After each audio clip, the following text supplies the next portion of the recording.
bit of drink. Yeah, Did you guys have some drink? It's going to be a fun interview because I'm going to drink it. Oh, yeah. I've got one here for you too.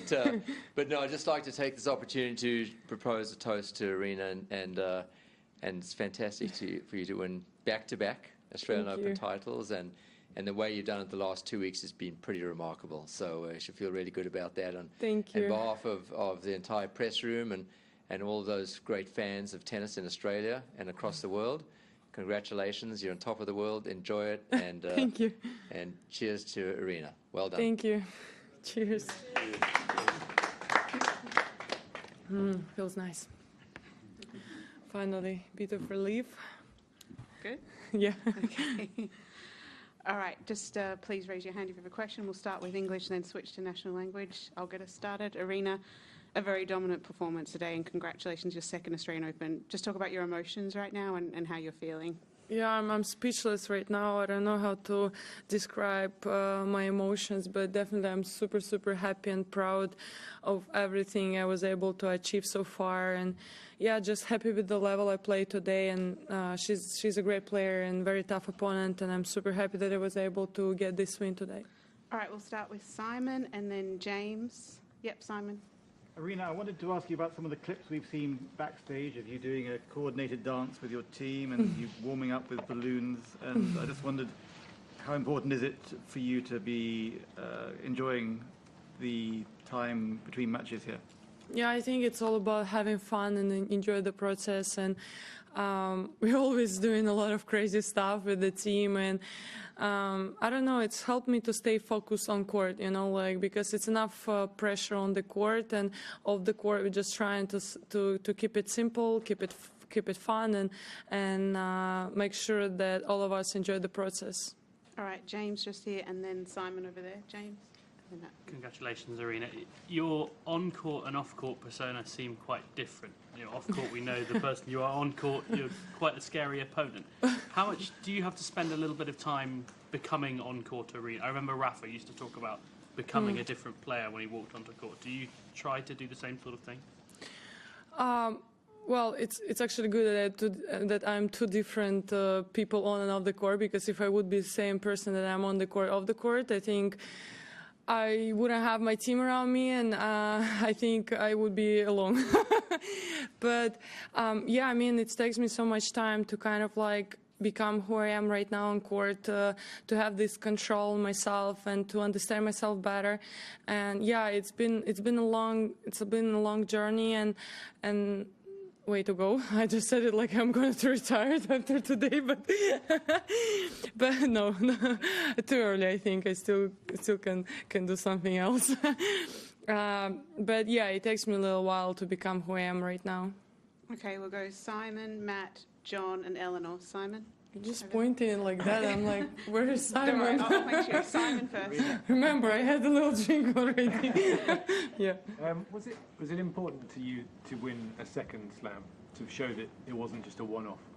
Yeah, actually, it's been in my mind that I didn't want to be that player who win it and then disappeared. I just wanted to show that I'm able to be consistently there, and I'm able to win another one. I really hope that more than two right now. But for me, it was really important. So that's why, no matter what the result, like win or lose, we're always working hard. We're always looking for things to improve in my game. And yeah, it's all about the process, and make sure that you about the discipline. Make sure that you're always there, you always show up, and you always work hard. Okay, Matt. Hey, Aryna. Hi. Congratulations. How different did you feel coming into this final compared with last year's final, and also compared with the final in September? Was it emotionally a different experience? I would say that it was a little bit different. I think I wasn't that emotional on court, but before the match, it was the same. You know, like you're waiting for it. You can't wait to start. You're super excited. It's still emotional off the court, but as soon as I step in on the court, I felt like, okay, I think I'm in control, and I think I'm how to say, emotionally ready for it, you know. So, and compared to the last year, it's completely different me. Compared to the US Open, once again, it's different me. I'm, as I said, more controlled and kind of like don't let the rest of the things come to my mind, and I was focusing on myself. So I think it's a big difference. Okay, John Pye up the back. Congratulations. Okay. You mentioned on court your family, and you hope somebody might be able to translate what you were saying for them. Have you had a chance to speak to them after? And while you're this far away from home, do you feel that far away from home? Yes, I really miss them a lot, and of course we're on touch, we're on the phone, but the phone is different than in real life. And yeah, of course I spoke to my mom, and there's already fight where the trophy is going. She's really pissed right now, by the way.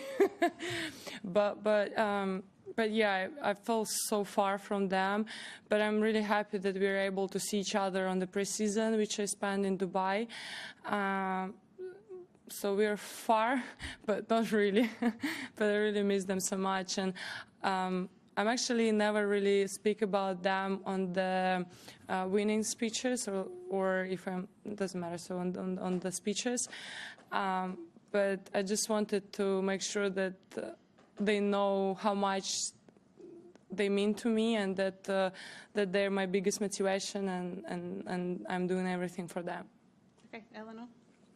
You know, you've got 2 titles now, 3 finals, all on hard courts. Do you feel like kind of hard courts is where you're at your best, or do you think that you can achieve the same results on the other surfaces as well? Well, I think last year I proved that I can play on each surface, and I think those 2 semifinals I got super emotional, and I lost. Not like my matches. I played against incredible players, and they just played unbelievable level. But I felt like I got super emotional, and I just let that semis go away.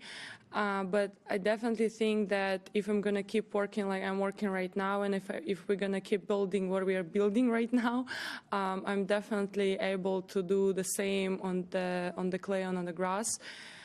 And I'll just keep working hard, and hopefully this year I'll achieve the same goal on the clay or on the grass. Okay, in the hat. Darren, is that you? Yeah. Sorry. Darren, Tumaini, and then Neil. Darren. Congratulations. It's nice that you're able to talk about winning 2 slams and the relief in that. It was only last year before you arrived here, and everyone wondered whether you'd win any. Did you ever have any concerns during the dark times that you might not win any, or did you always have the belief you'd get through? Well, of course, there was really a moment where I really didn't believe that I'm going to win it one day, especially those periods when I was serving double faults and couldn't fix my serve. And there was a lot of up and downs. But, you know, I just couldn't quit, you know, like I felt like I just have to keep doing what I'm doing. I just have to keep fighting for my dream, and make sure that if there is something, I want to believe that there is something, that my father is watching me and very, very proud of me. So I just couldn't stop for my family. And of course there is the moment when you're like, okay, probably I will never get it. But you just have to keep working hard and just keep trying, and you'll see at the end if it's meant to be for you or if it's not. Like, you just have to stop thinking negative, you know. Okay, Tumaini. Aryna. Yeah. I see you. The last year has obviously been amazing, but at the same time, you've also had some tough losses in big matches, as you mentioned, like the semi-finals. Just wondering how you managed to take them in the right way and learn from them, rather than allowing them, I guess, to, you know, hurt your progress?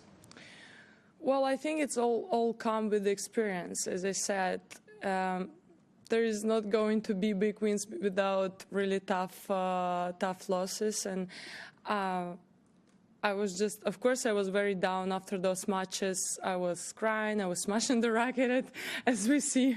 I was really crazy, but then, like, later on, like after a day or two, we sit down with the team thinking, like, okay, what else what we have to do to fix it and to make sure that it will never happen again. So it's always a process, and as they say, you just have to enjoy the process and trust the process and believe that next time you'll do better. Okay, Neil? In the Netflix series, you spoke about how you desire to win 2 Grand Slam titles by the age of 25, and just how much it means to you, and how much now, as the confidence of, as a double Grand Slam champion, to keep showing your personality and being out there. Yeah, it was really important, and it was my dream, and there is still so many things to achieve. There is still many goals, you know, I have, and I quite didn't get the question. Do you want to repeat? Maybe I'll drink another one. I don't understand. Now in the Netflix, you were very open. You were open about yourself. Okay, got it. And so, Sorry. like, how much you get more confidence now that you're a double champion, that keep sharing these things with everyone. I think it's very important to be open, and I feel like I really want to be connected with my fans and make sure that they know my story, and probably my story will inspire someone else and will help someone else. And now having 2 Grand Slam titles, it's definitely given me more confidence and believe in myself. And I just have this knowing that all my life it wasn't like wasting of time, and I was doing the right thing, and I'm where I'm meant to be, so that's really important. Okay, we'll do a couple more in English. Anyone? Yep, right there. Yep. Yep, you. Yeah, You. Aryna, congratulations. Since your first Grand Slam win back here in Melbourne last year, has that sort of improved your mental state and made you play more freely in a way, or has it been, same old? You know what? I actually thought after last year that it's gonna help me to be more free and like don't care about things and blah blah blah, but not really. Like you still feel the same. You still want it badly, and you're still working very hard for it, and you still have to show up and fight for it and show your best level. So I feel like, because before I was watching all these champions crying after each slam, and I was like, come on, you've done it like 15 times. Why are you still crying? But right now, I didn't even get to that point, but I feel like I understand why they still crying, because every time it's the same pressure, it's the same expectations, you want it the same way, so it's always emotional, and yeah, it's still the same, All right, we'll do 2 more. Aki and then Simon. Aki? Congratulations. You just said that how much you have been struggling with your serve and like a couple of years ago, but now you have one of the best serve on the tour. So do you think that fact gives you, when during the match, knowing the fact that you have good serve makes you feel like a calm or comfortable, or does it change your a mindset or strategies? I mean, definitely that year when I was struggling a lot, helped me a lot to understand that even if my serve is not working, I'm able to fight for it, and I have good return, and I'm able to, as I said, fight for it. And right now, when I'm serving a little bit better than that year, definitely I feel more controlled on my serve, and even if I'm down in the score on my serve, or even if someone breaks me, I'm not getting crazy like I used to, and I have this belief that no matter what happens, I'm able to fight for it, and I have a lot of weapons, not only my serve. Okay, last one, Simon. You mentioned your father there. I mean, do you feel like you're sort of playing sometimes to honour his memory? Before last year's slam, it was like that, but since then, of course, he's my biggest motivation, and he's been everything for me. But right now, I have my mom, my sister, who is here with me, and I feel like I have to think about them. But I just feel that he's always with me, and I'm very thankful for everything he did for me. And I think if not him, I wouldn't be here. And right now I'm playing for my mom and my sister and my grandmothers.